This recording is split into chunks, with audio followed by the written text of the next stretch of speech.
Everyone, कैसे हैं आप सभी लोग। आई होप आप सभी अच्छे होंगे। तो यार आज मैं आप लोगों के लिए लेकर आया हूँ सल्तनत काल का टॉपिक। ठीक है, अब इस टॉपिक में से यार आपके एग्जाम में अच्छे खासे क्वेश्चन बनते हैं और दिल्ली सल्तनत से आपके एग्जाम्स में काफ़ी क्वेश्चन पूछे जाते हैं, चाहे आपके वो एनटीपीसी के एग्जाम हो या एसएससी के एग्जाम हो या फिर और कोई गवर्नमेंट एग्जाम हो। तो चलो शुरू करते हैं। और इस वीडियो को शुरू करने से पहले मैं आपको बता दूँ, इसका पीडीएफ आपको मेरे टेलीग्राम ग्रुप पर मिल जाएगा, डिस्क्रिप्शन बॉक्स में लिंक है, जाके चेकआउट करो। इसके अलावा और जितने वीडियोज़ मैंने बनाए हैं उन सब के पीडीएफ्स आपको वहाँ पर मिल जाएंगे। मेरे और वीडियोस देखने हैं आपको तो डिस्क्रिप्शन बॉक्स में लिंक है, जाके उसको भी चेकआउट करो। इसके अलावा यार अगर आपको मैथ्स में कोई टॉपिक समझ में नहीं आता है, कुछ प्रॉब्लम आ रही है, तो उसको भी आप नीचे मेंशन कर सकते हो, मैं उस पर भी वीडियो बना दूंगा। तो चलो शुरू करते हैं। तो इस वाले वीडियो में हम लोग पढ़ेंगे गुलाम वंश के बारे में, उसकी स्थापना कैसे हुई, कौन कौन से उसके सुल्तान थे और कहाँ पर वो खत्म हुआ। ठीक है, तो चलो शुरू करते हैं। तो गुलाम वंश सबसे पहले तो आपका 1206 से 1290 तक रहा। अब इसके संस्थापक कौन थे, तो ये थे कुतुबुद्दीन ऐबक। अब कुतुबुद्दीन ऐबक कौन थे, तो ये थे मोहम्मद गौरी के गुलाम। इनका जो जब पृथ्वीराज चौहान को जब मोहम्मद गौरी ने तराइन के द्वितीय युद्ध में हराया था, और उसके बाद में जब चंदावर का युद्ध में जयचंद को हराया था, उसके बाद में जब मोहम्मद गौरी भारत से गए थे, तो उन्होंने कुतुबुद्दीन ऐबक को अपनी सत्ता संभाल दी थी। और फिर उसके बाद में कुतुबुद्दीन ऐबक ने भारत में गुलाम वंश की स्थापना की। अब इनका कार्यकाल रहा 1206 से 1210 तक। इनके कुछ महत्वपूर्ण कार्य थे: कुतुब मीनार का निर्माण, इसके अलावा कुव्वत उल इस्लाम मस्जिद का निर्माण, और इसके अलावा अपना 2.5 दिन के झोपड़े का निर्माण। तो ये पूछ लिया जाता है कि कुतुब मीनार की नींव किसने रखी थी, कुव्वत उल इस्लाम मस्जिद किसने बनाई थी, या 2.5 दिन का झोपड़ा किसने बनाया था। तो उन तीनों के जवाब होंगे आपके कुतुबुद्दीन ऐबक। इसके बाद में भारत में गुलाम वंश के संस्थापक कुतुबुद्दीन ऐबक थे, जैसा कि मैंने आपको बताया। अफगानी शासक मोहम्मद गौरी के गुलाम थे। राजधानी इन्होंने लाहौर को बनाया। तो अगर आपसे कोई पूछे कि भारत में कुतुबुद्दीन ऐबक गुलाम वंश के एक्चुअल संस्थापक थे कि नहीं, तो एक्चुअल में जो थे वो थे इल्तुतमिश, क्योंकि इन्होंने कुतुबुद्दीन ऐबक ने जो राजधानी बनाई थी वो लाहौर को बनाया था, जो अभी पाकिस्तान में है। ठीक है, तो दिल्ली में राजधानी किसने बनाई थी, तो वो बनाई थी इल्तुतमिश ने, जिसको हम आगे पढ़ेंगे। तो इनको लाख बख्श के नाम से जाना जाता था, क्योंकि ये काफ़ी दान करते थे, लाखों लाखों का दान करते थे। इसके बाद में चौगान खेलते वक्त घोड़े से गिरने से इसकी मृत्यु हो गई थी। ठीक है, तो घोड़े से गिरने से इनकी मृत्यु हो गई थी। तो आपसे क्वेश्चन पूछा था कि चौगान खेलते वक्त घोड़े से गिरने से मृत्यु किस शासक की हुई थी, तो वो कुतुबुद्दीन ऐबक की हुई थी। अब इनके बाद जो शासक बने थे वो थे आलम शाह। इसके बाद में हम लोग बात करते हैं इल्तुतमिश की। तो इल्तुतमिश काफ़ी इंपॉर्टेंट है, क्योंकि इन्होंने ही भारत में दिल्ली को अपनी राजधानी बनाया था। ठीक है, तो गुलाम वंश के जो एक्चुअल संस्थापक थे वो इल्तुतमिश थे। अब इनका जो शासनकाल था वो था 1211 से लेकर 1236 तक। आलम शाह की हत्या कर यह गद्दी पर बैठे थे। इसने राजधानी को लाहौर से दिल्ली बनाया। दिल्ली सल्तनत का वास्तविक संस्थापक इल्तुतमिश था, जैसा कि मैंने आपको बताया। कुतुब मीनार के कार्य को पूरा इन्होंने करवाया। ठीक है, तो जो कुतुबुद्दीन ऐबक थे उन्होंने नींव का काम करवाया था कुतुब मीनार की, लेकिन इन्होंने उसको पूरा करवाया था। इक्तादारी प्रथा चलाई थी इन्होंने, जिसमें सैनिकों को जमीन दी जाती थी। इसके बाद में इन्होंने तुर्कान चहलगानी की शुरुआत करी। अब ये क्या है, तो देखो, तुर्कान चहलगानी एक ऐसी प्रथा थी जिसमें अपने 40 गुलामों को रखा जाता था। एक तरीके से सैनिक होते थे वो, और वो हमेशा सुल्तान के साथ रहा करते थे। शुद्ध अरबी सिक्के, चांदी का टंका और तांबा का जीतल जारी इन्होंने ही करा। इसके बाद में इन्हें गुलामों का गुलाम कहा जाता है। अब क्यों कहा जाता है, क्योंकि देखो, मोहम्मद गौरी का गुलाम थे कुतुबुद्दीन ऐबक, और जो इल्तुतमिश थे वो कुतुबुद्दीन ऐबक के गुलाम थे, तो इसीलिए इनको गुलामों का गुलाम कहा जाता है। इसके बाद में बात कर लेते हैं रजिया सुल्तान की। तो रजिया सुल्तान जो थी वो इल्तुतमिश की बेटी थी, और इनका जो कार्यकाल था 1236 से 1240 तक था। दिल्ली की पहली मुस्लिम महिला शासिका बनी है। अमीर तुर्कों की मदद से इन्होंने अपने अयोग्य भाई रुकनुद्दीन फिरोज को गद्दी पर से हटाकर गद्दी पर बैठी। औरत होने की वजह से कट्टरपंथी मुसलमानों ने इनका काफ़ी विरोध किया। रजिया पर्दा प्रथा को त्याग कर पुरुषों की तरह चोगा और काबा और कुलाह टोपी पहनकर राज दरबार में खुले मुंह जाने लगी। और इसी वजह से जो लोग थे, जो कट्टरपंथी मुसलमान थे, उनको ये पसंद नहीं आया, क्योंकि उनको ये लगता था कि जो महिलाएं होती हैं उनको पर्दे में ही रहना चाहिए। इसके बाद में आपका इसी दौरान सरहिंद के अख्तियार, जो भटिंडा के अख्तियार थे आपके अल्तूनिया, उन्होंने विद्रोह कर दिया, और जब रजिया सुल्तान वहाँ पर गई तो रजिया सुल्तान को बंदी बना लिया।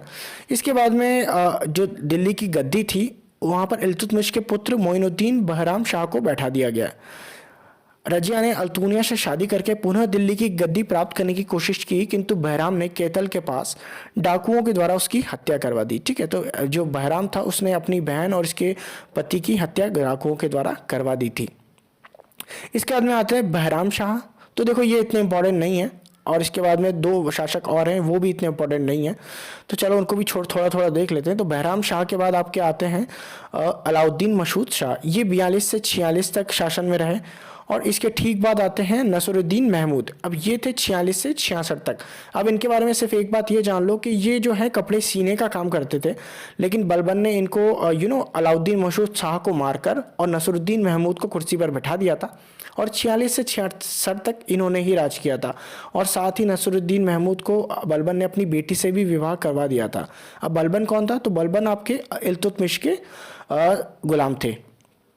तो बलबन के बारे में बात कर लेते हैं। तो इनका पूरा नाम था गयासुद्दीन बलबन, ठीक है।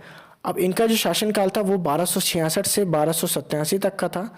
1242 में अलाउद्दीन मसूद शाह को बलबन ने मारकर नसरुद्दीन को गद्दी पर बैठाया। बलबन का वास्तविक नाम बहाउद्दीन था, वह इल्तुतमिश का गुलाम था। इन्होंने तुर्कान चहलगामी का विनाश किया। अब तुर्कान चहलगामी की हमने बात करी थी, इल्तुतमिश ने इसकी शुरुआत करी थी।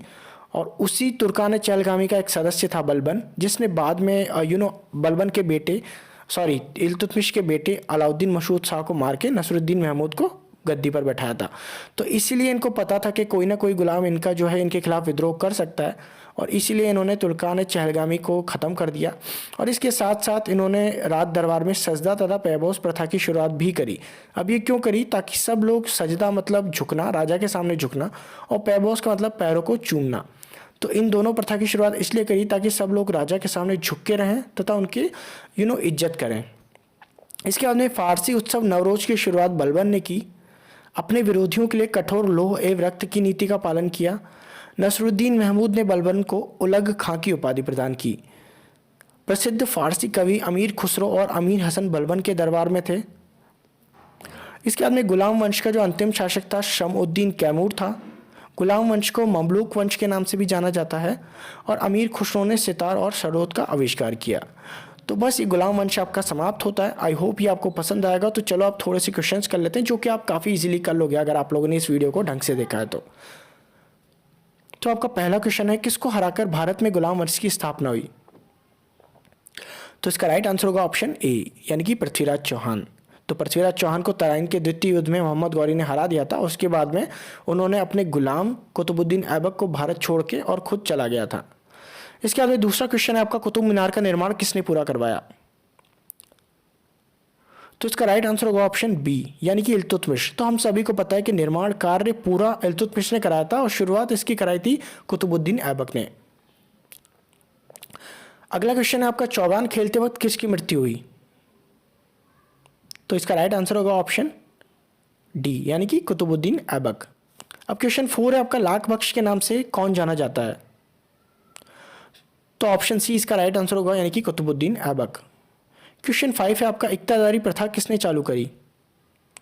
तो इसका राइट आंसर होगा ऑप्शन बी, यानी कि इल्तुतमिश। इसके बाद में क्वेश्चन 6 है आपका, तुर्के चहलगामी की शुरुआत किसने करी? तो ऑप्शन डी इसका राइट आंसर होगा, यानी कि इल्तुतमिश। क्वेश्चन 7 है आपका, शुद्ध अरबी के सिक्के किसने चालू करे? तो इसका राइट आंसर होगा ऑप्शन सी, यानी कि इल्तुतमिश। क्वेश्चन 8 है आपका, भारत की प्रथम महिला मुस्लिम शासिका कौन थी? राइट आंसर होगा option A, Razia Sultan. Question 9 है, गुलामों का गुलाम किसे कहा जाता है? राइट आंसर होगा ऑप्शन डी, इल्तुतमिश। क्वेश्चन 10 है, रजिया सुल्तान ने अमीर खुर किसे बनाया? राइट आंसर होगा ऑप्शन डी, यानी कि मलिक जमालुद्दीन याकुत। क्वेश्चन 11 है, रजिया सुल्तान किसको हटाकर गद्दी पर बैठी? राइट आंसर होगा ऑप्शन सी, यानी कि रुकनुद्दीन फिरोज, जो कि इसका भाई था। क्वेश्चन 12 है, बलबन ने अपनी पुत्री का विवाह किसके साथ करके उसे दिल्ली की गद्दी पर बैठाया? बिल्कुल राइट आंसर होगा ऑप्शन ए, यानी कि नसरुद्दीन महमूद। क्वेश्चन 13 है, बलबन दिल्ली की गद्दी पर कब बैठा? तो राइट आंसर होगा ऑप्शन ए, 1266। क्वेश्चन 14 है, किस शासक ने तुर्कान चहलगामी को खत्म किया? राइट आंसर होगा ऑप्शन बी, यानी कि बलबन। इसके बाद में नेक्स्ट क्वेश्चन है, सजदा और पैबोस किसने शुरू करा? तो राइट आंसर होगा ऑप्शन ए।